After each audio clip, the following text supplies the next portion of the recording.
was that?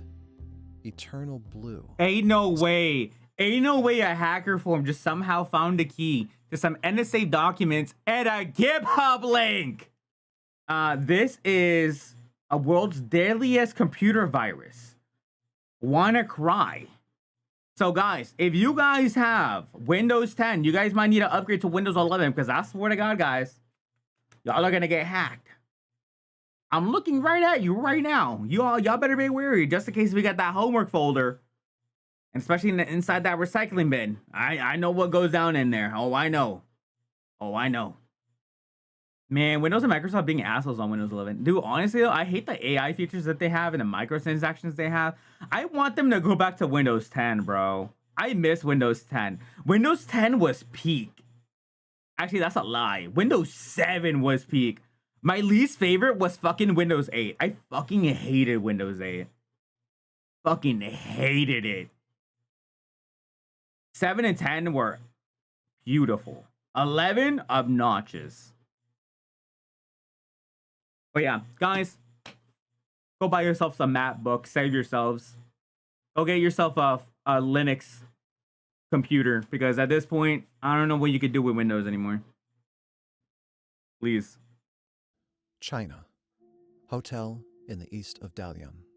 A computer glows on a bedside table in a dim hotel room. Its user sits in a deep trance. Ew. For 5 days now, he's been trying to solve a problem. Am I watching an Literally ASMR? days. He hasn't had much sleep or any real break besides short trips to the hotel's restaurant to grab some food. He's been working on a simple project. How to create a monster. Oh. But so far, he hasn't had much luck, and neither have the other peers assigned for the mission. This is not good. Failure means there will be consequences. The user's name is Park, and he's a programmer. Unlike his Hollywood peers, he doesn't spend days tapping away at the keyboard. Instead, he spends most of his time scouring the internet for clues. What can be the thing that makes the monster work? Surely someone out there has found the missing piece. Perhaps it's somewhere on hacker forums or for sale on the dark web. He searches again and again, but nothing. So far, the only thing they have is a leak. Recently, a trove of incredibly advanced cyber weapons was stolen from the NSA and dumped into the wild. But they're useless unless you find a way to make them work with your code. A way neither Park nor his coworkers have found. All they need is... Wait, what was that? Eternal blue. Ain't no way. Ain't no way a hacker form just somehow found a key to some NSA documents and a GitHub link. Somebody reverse engineered Eternal Blue. Oh my God. Top tools. Could this work? He looks through the code. This is wonderful. Thrilled, he gets to work. Several hours Okay, not later, gonna lie though, the that actually looked monster kind of is almost beautiful. ready. Park is exhausted but satisfied. With just a few tweaks, the superiors will have precisely what they requested. Finally, he has earned his rest. He turns off the computer and finds a small bed in the room's corner. Hey, okay. The next morning, Rest Park up, turns the King. computer back on, determined to give the monster the finishing touches. Except, the monster has vanished. Oh. Frantically, he searches file by file. Nothing is there. The machine's been wiped clean. A message comes through. His lead, Kanban in Korean, congratulates him for the hard work. They didn't wait. What? An order came. They released the monster. Unfinished? Park's panic sets in, but it's too late. The monster is already wreaking havoc, crippling computers in schools, train stations, offices, and hospitals one by one. WannaCry, one of the deadliest malware specimens in history, was released on May 12, 2017, and rewrote cybersecurity for good. After that, there was no rollback. World War II split the Korean Peninsula. All right, chat. So after this, what I'm hearing is we got to go get a virtual machine and we got to run this virus. WannaCry. Okay, perfect. All right, that's what we got to do. We got to get that purple monkey. What was it? Fuck, I forgot his name. We got to get that guy. We got to get that smiling one and then that Miku virus. And then we'll get WannaCry. That's going to be our stream. We're going to try to see if we can break our own computers easily. Into two parts. Then the Korean War happened, which changed nothing except destroying millions of lives and leaving the peninsula in ruins. It also cemented the unending rivalry between what we know today as North Korea and South Korea. After the war, North Korea was backed up by two powerful parents, the USSR and China. However, in the 1990s, as the USSR collapsed and China opened itself to the world, Pyongyang isolated itself. Reaching out to the USA and its allies meant sleeping with the enemy, so instead, it closed off. Famine and hardships developed quickly, so North Korea had to create its own system to survive, Ooh. a practice that continues this very day. Yeah, that is true. Crime. Yeah. It started with counterfeits, everything from Viagra to birth control, and even forged US currency. But as the world Really? became digital, Pyongyang saw the opportunity to take its criminal activities to new heights. Their testing ground was close to home, South Korea. Between 2009 to 2013, North Korea terrorized its neighbor with cyber attacks. At first, they were denial of service, or in simple terms, overwhelming websites with requests to shut them down. Oh, But so they soon, just the DDoSed attacks them. became more complex. In March of 2013, the North Korean military unleashed a coordinated day of digital strikes against the capital of South Korea, Seoul. It used a type of malware called Dropper Trojan, specifically designed to target South Korean systems. Within hours, 32,000 machines were infected, including two Wow. major banks and 3 of the largest TV stations. This was clearly not an isolated IT outage. Offices, ATMs, and TVs across Seoul went dark. Dark Seoul. And with it came a revelation. North Korean hackers were no rookies. They were becoming sophisticated, precise, and deadly. Soon, the rest of the world would learn that lesson. A year later, in 2014, Sony Pictures No was preparing to way. release a comedy that mocked North Korea's leader, Kim Jong-un. Pyongyang heard about this plan and did not like it. At all. And if they could not yet launch a missile across the Pacific, at least they could strike America's propaganda machine with their growing cyber army. I think I've heard about this Through a before. carefully planned spear phishing campaign, North Korean hackers breached Sony. They stole information about the studio staff, unreleased movies, and even private Oh my emails between God. celebrities. Then they dumped it onto the public domain, sparking chaos. A country with only 1,024 IP addresses Jesus. and limited broadband had just hacked Hollywood. Here, we briefly pause to ask you to subscribe and like this video. We put a lot of effort into our content, All right, and your I got you. support Don't will worry. history Korean cyber operations. Feel free to check them out after this video for extra content. Cybercrime had proven itself a powerful weapon for grabbing headlines and disrupting global discourse. But could it also bring profit? Crime had helped North Korea through famine, so perhaps cybercrime Is that the could the North follow its Korean legacy. dollar? It was time for pragmatic hacking. That's By kinda pretty. 2015, the banking sector came under attack. Vietnam's Tien Phong Bank, several Polish banks, Oh, and various wow. financial institutions in Mexico and Uruguay all reported North Korean intrusions. But What? these incidents were just rehearsals for something bigger. The first major financially motivated cybercrime from North Korea, the Bangladesh heist. Bro, these guys are just not targeting South Korea. They're literally targeting anyone else that they just find repulsive. Because, like, at this point, I would have just thought, yeah, let's just go ahead and, like, pull a prank on Hollywood just to get at them because they made the interview because, you know, fuck them. But then now they're over here pulling, like, to other countries. Dude, they want the smoke. That's what they want right now. They just want the smoke. This cyber heist shook the world for its magnitude.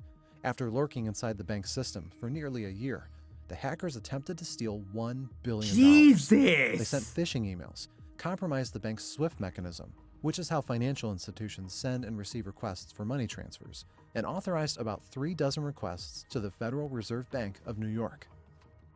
Fortunately, the New York bank noticed the strange requests and stopped the attack. But the attackers still managed to steal $100 million. That's a lot of money. Oh The my message here God. was clear. North Korea's cyber operatives were disciplined, persistent, and dangerously effective.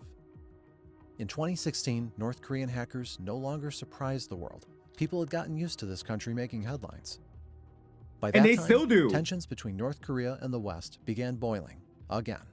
Kim was testing nuclear weapons again. Sanctions piled on. And even China, North Korea's longtime ally, expressed some mild criticism.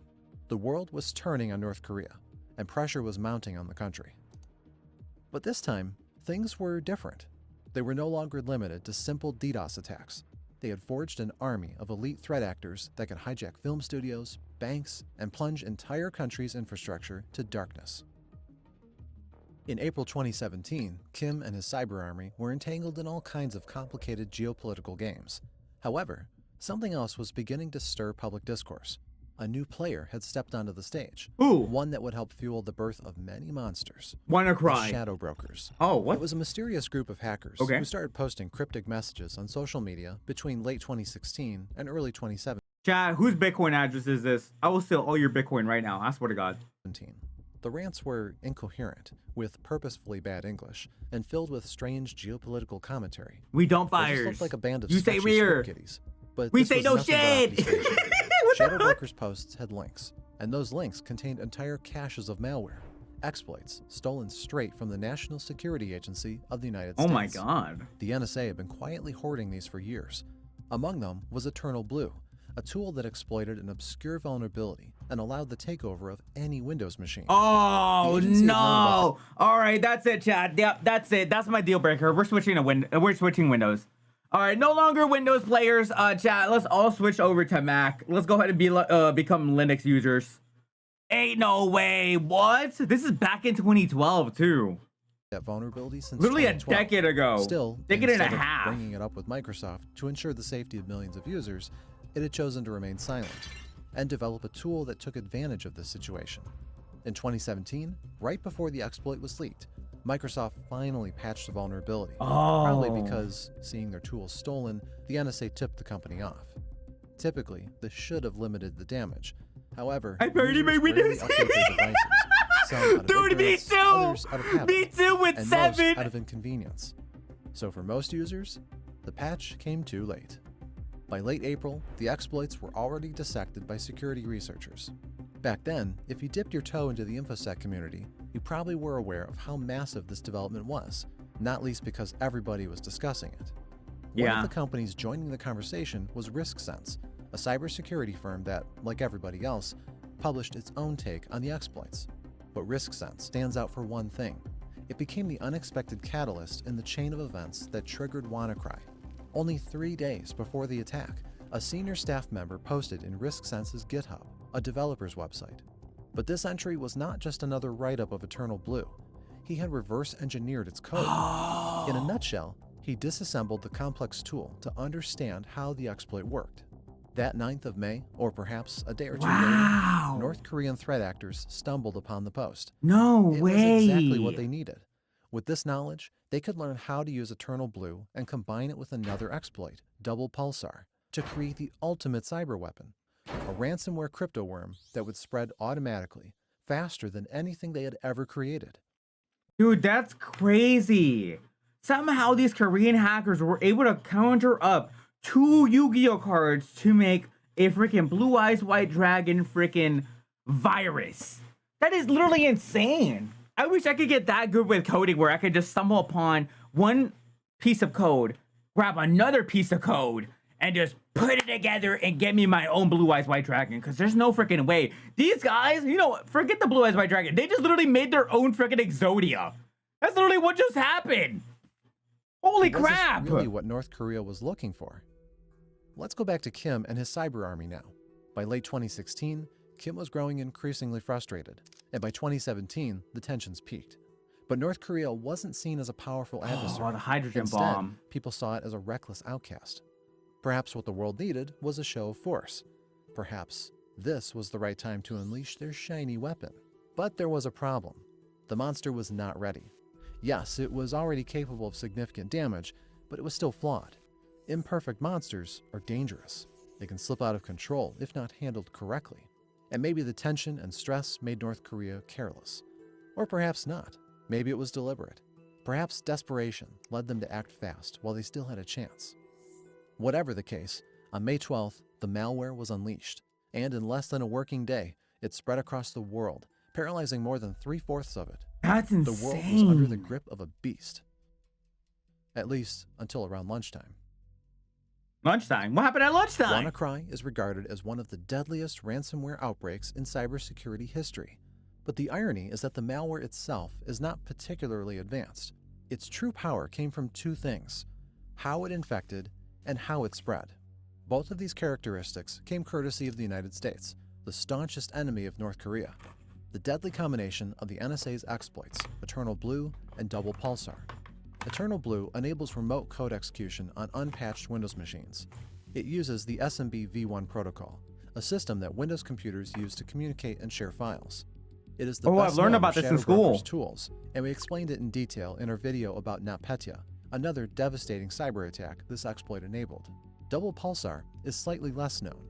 In the leak, it was bundled together with Eternal Blue, and doesn't really work without a decent penetration tool like that. Because in essence, Double Pulsar is a backdoor, a passage that, when installed, keeps access to the target system, like a tunnel connecting the attacker and the victim. It doesn't cause any damage. In fact, it's designed to be so low profile that it's pretty much undetectable. But through this tunnel, other nastier things can be smuggled. So once inside, once Eternal Blue broke the victim's defenses and Double Pulsar established a tunnel through them, WannaCry deploys its payloads. Two simple encryption algorithms that crawls through the system and turns everything they see into gibberish with the .wncry extension. Before finishing the process, the malware deletes any shadow copies in the victim's computer, making the recovery of the files incredibly difficult. Then, the cherry on top, it executes its famous red screen. Oops, your files have been encrypted. Oh my god, I've seen this before! You only have 3 days to submit your payment. If you don't pay in 7 days, your files will be lost forever. Send $300 worth of Bitcoin to this address. Just imagine seeing all of this on your computer. Dude, I've seen this image before. I remember back then when I used to like use LimeWire or BearShare on my freaking like throwaway laptops, I would get this kind of pop-up. This exact same one. Maybe I was affected, I just didn't care. Because at the time, I'm like, I don't got anything in my computer. I got no personal info. I ain't got nothing. I got no one in my socials and stuff. I just do this to download music, download videos. Dude, back then, I would used to burn into DVD CDs and just sell them off. Dude, I was a fiend. Not gonna lie though, all my laptops were just packed with malware, Trojan viruses, everything. I never had a laptop that was clean, to be honest. Everything was just mostly used for me to use for a moment, freaking burn whatever I needed to burn. And then once it got too bad where my computer got super slow, boom, complete brand new wipe. Like it never even happened. And then I re-downloaded it again, like nothing happened. This shit empty, bro. Park up your malware. Now, honestly though, for real, it's not that hard to smash pieces of code together as long as you know how they'll work when together. Yeah, but that's the thing though. When are they gonna work? Little creamy mastermind here. I mean, it was just a little side hustle. I used to grow up with like straight up burned versions, CDs of movies. Like my first version of me watching Shrek was on a burned CD. Like whenever like right now, if you go into like some like random encrypted website to go watch a movie, like for example, Chainsaw Man, the new one that just came out, and it looks like somebody recorded it off their freaking phone. That was the first ever quality I saw Shrek, and it was on a burned CD, and I watched that shit on my DVD player because I got that shit for $1. And I used to think, damn, I got all these old burned CDs. Like, can't I just do that myself on my laptop? And my laptop had that little CD disk drive. Pop them in, freaking just go ahead and burn them in there, and then pop it out and start selling them. I was about 360p, about so, or maybe 240p. I don't know about 144p. That's really low. It was really bad quality, but not that bad quality. Like hella contrast, hella brightness, but it still looked kind of decentish. Panic is inevitable. The first red screens appeared around 7:44 a.m. in Southeast Asia. Ooh. Within an hour, it spread to Latin America, and around 10 a.m. UTC, it was already causing mayhem in Spain, France, Germany, and the United Kingdom. Train stations, offices, schools, anywhere with computers woke up with WannaCry's mark. WannaCry is considered self-propagating malware. This is because, unlike most malware, it doesn't need phishing emails or human interaction. You just need to be connected in Instead, Wi-Fi? it moves on its own, from one infected computer to others, connected to external and internal networks, all thanks to Eternal Blue. Wow! This vulnerability allowed hackers to execute arbitrary code on a victim's That's computer so smart. and install the ransomware. From there, the infected so machine smart. would scan local networks and the internet for unpatched systems, breaking into as many as That possible. is so While smart. the malware was Oh my spreading all over god. Europe, it was severely affecting the UK's National Health Service. At first, only a couple of hospitals were hit, then dozens. And at some point, 1/3 of its infrastructure collapsed. One of the people witnessing this crisis as it unfolded in real time was Tony Bleetman, a doctor working as that? an emergency consultant in London during the attack. I went to work a locum shift. I was not a regular member of staff in a London hospital. My shift started at midday and I got there just before midday to the consultant's office where a lot of people were sitting around their computers. And pretty much as I arrived, the WannaCry virus came up on everybody's screen. About the same time, people were getting phone calls from other people that this has happened in other parts of the NHS. It became clear fairly shortly that the IT had been significantly compromised. With hospitals nationwide struggling to operate, the medical staff had to adapt to the chaos as quickly as possible. It was decided that we would just do what we did before there was IT in hospitals. So instead of having a map on the screen of where every patient was, we took an old-fashioned whiteboard and marker pens and we drew a plan of the department, and somebody was put in charge of that board to record where all the patients were and where they were moving. They went really old-fashioned to paper registration and paper note keeping for patients. While the staff did everything they Holy could to keep crap. hospitals functioning normally, surgeries and appointments were postponed. Hundreds of patients were left in limbo, uncertain when or how their procedures would happen. But I think you need to look at the wider impact as well. Since about 2010, there has been a regionalisation of specialist services. So London, with a population of approximately 12 million, has only 4 major trauma hospitals and a limited number of heart attack centres. And they rely on networks for referrals and for receiving patients. And so that was problematic in that some patients in smaller hospitals had difficulties in getting critical patients to the tertiary centres, because I heard this, but I'm not sure if it's true, that in at least one of the trauma centres, everything apart from immediate life-saving surgery was cancelled because there was no access to the support systems that the surgeons required. Dude, honestly, just by hearing this segment of like hospitals and stuff, you could just even imagine, not just only for hospitals, but also like a major place that is needed for actual emergency services, like the police or the firefighters. You could just imagine how bad this virus spread throughout, because if hospitals are out here doing everything but pen and paper, how is even like the police station getting in contact back with the police, notifying everything that's happening while all their stuff is down? There's no contact in between because they got this random pop-up ad coming up saying, hey, you gotta pay $300 to get your shit back. And then now you gotta return back to the old ways because everything is just compromised. It's absolutely insane. People do not realize how like blessed we are. We're just technology. Everything just makes it so much more easier here for us. Like everything is just so much more streamlined. It's insane.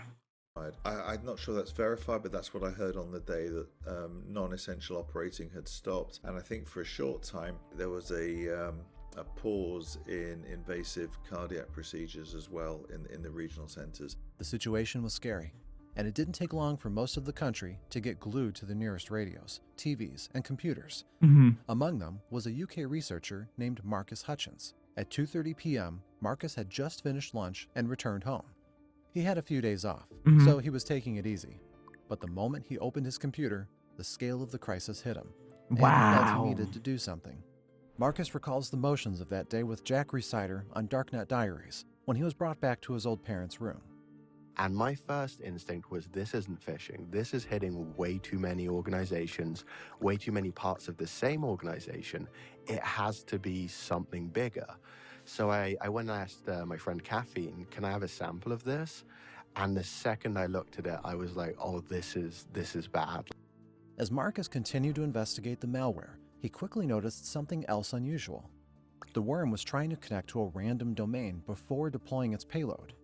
And when I saw this unregistered domain in the WannaCry code, I was like, nice, this is probably a command and control server. So I registered it. And then I started looking, what can I do with this code? Like, what can I do with the control of this domain? I'm thinking it's a command and control server and maybe we can exploit a vulnerability. But it actually turned out, while we were trying to figure out what is the purpose of this domain, what does it actually do, we had already stopped WannaCry because the domain was a kill switch. With the domain registered, WannaCry couldn't cause any further damage. It didn't erase existing infections, but it did stop the malware's attack. By 1503, the destruction was officially over. Marcus That had did just not take become a long. hero in cybersecurity history, and computers around the world could finally breathe again. However, the case of WannaCry was far from being solved. WannaCry hijacked. That's insane. Just some regular person who doesn't even work in IT just like, hey, yo, let me see this code real quick. Bro just stopped the whole entire viral international terrorist attack. An estimated 200,000 computers across 150 countries, infecting almost every country worldwide, all through just 2 hours of being operational. And it could have easily caused more damage if not for the discovery of the kill switch. Something that makes you instantly wonder, what was the kill switch doing there? Yeah, and more for real. importantly, what was the real purpose of the attack? The UK police launched an investigation to answer some of those questions, but the mystery only deepened as new details of WannaCry emerged. For example, it was revealed that the scheme generated less than $200,000, a small sum for the scale of the attack. Not only did many victims refuse to pay, but the payment mechanism was essentially useless.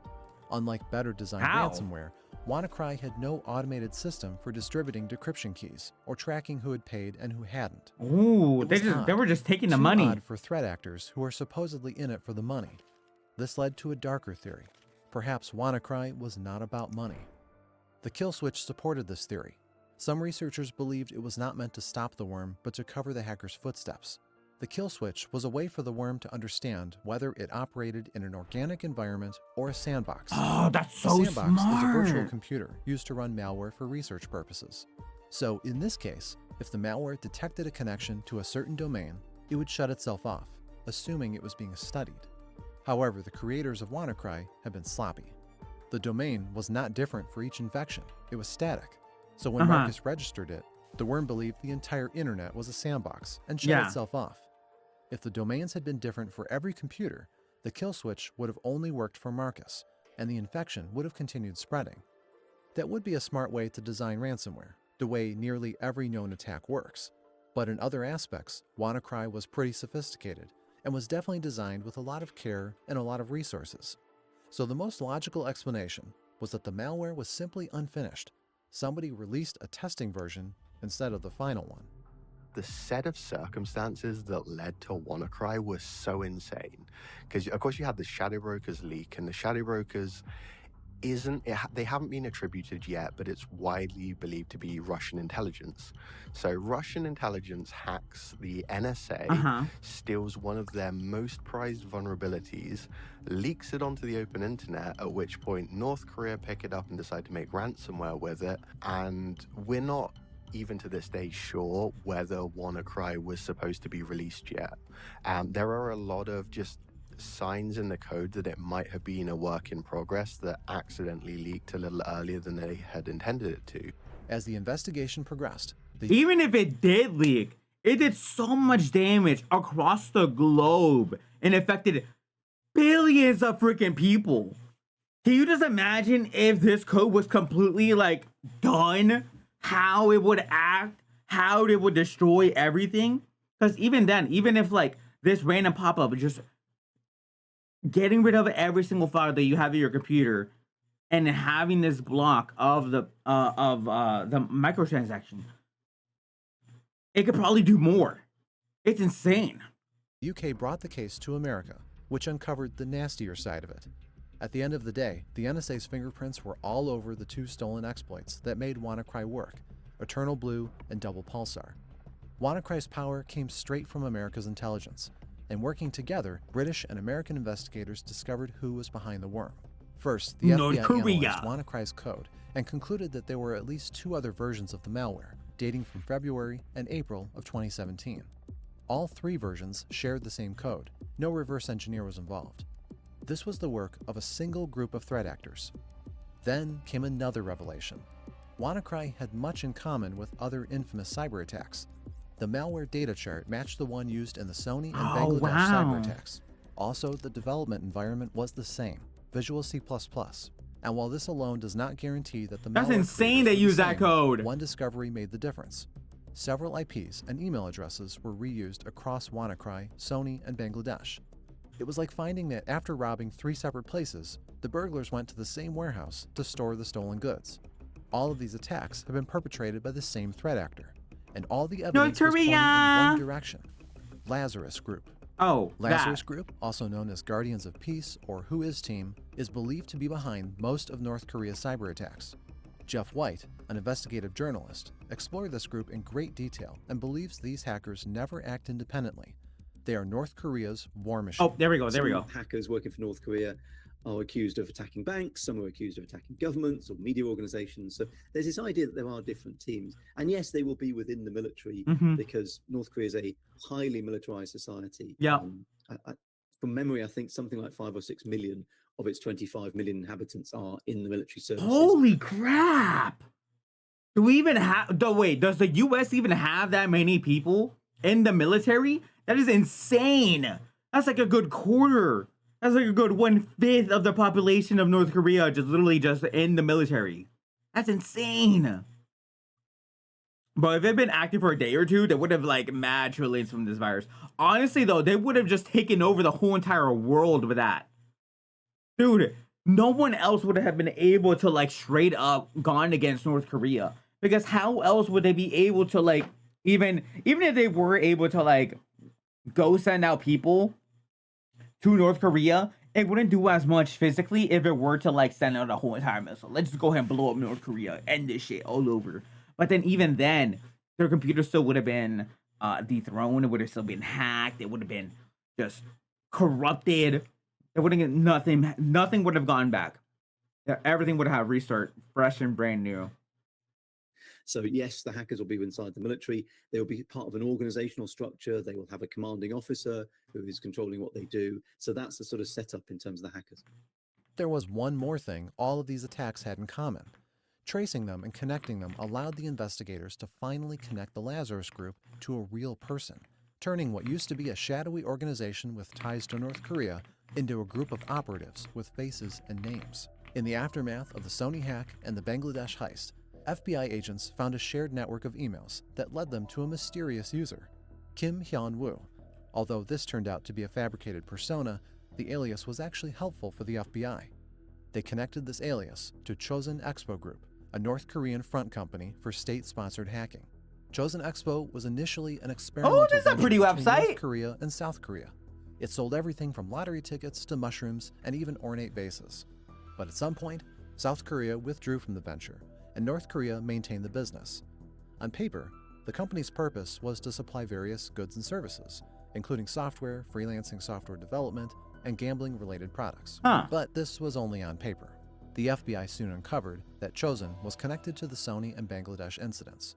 Not only was it using an official government-run email account to target victims, but the logins of Chosun Expo's website were tied to the network of fake email accounts used in the attacks.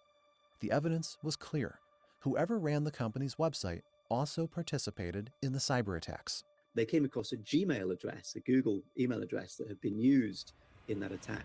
So they issued a warrant to Google and said, we want the data on this account. And they discovered a CV that had been sent by one of the allegedly North Korean hackers to his new employer in China as he was going across the border to work for this company in China. And of course, it had his photo and his name and all that kind of thing. And they had this whole correspondence about how this North Korean was looking forward to going over to China, to set up in China and to have this new life. Incredible privilege, by the way, to travel abroad as a North Korean. His name was Park Jin-hyuk. Unlike other nicknames and aliases found during the investigation, he did not have a ghostly presence. His birthday, education, language proficiency, and skills were all in the hands of investigators. And this was just enough to build a case. North Korea's cyber army was behind the attacks, and Park Jin-hyuk was the executioner's hand. By the end of 2017, the USA publicly shared that North Korea was behind WannaCry. The press and the White House spoke openly, pointing to Pyongyang, claiming that the reason behind the attack was to generate chaos against the USA and allies, something that North Korea obviously denied. But there was one detail the White House conveniently did not mention. As discussed thoroughly during this video, WannaCry did not have a trigger or respond to one clear event. Instead, it combined various factors, including North Korea's thirst for power, the shadow broker's leak, and indirectly, the NSA's obsession with exploits. Brad Smith, president of Microsoft, acknowledged this in a post after the incident. In it, he heavily criticized the US and its tendency to hoard exploits, comparing the situation to the US military having some of its Tomahawk missiles stolen. This was not taken well in Washington.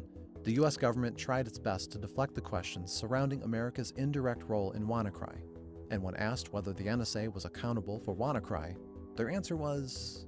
No, not at all.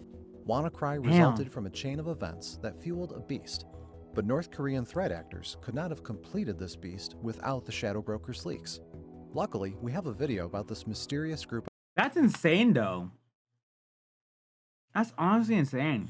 You just imagine literally just leak of code that everyone has been sent out, just from like the US, the Russian military, and Korean hackers have just somehow magically appeared to grab both of those, mash them together, and create WannaCry, which created a massive, hectic moment back in 2017.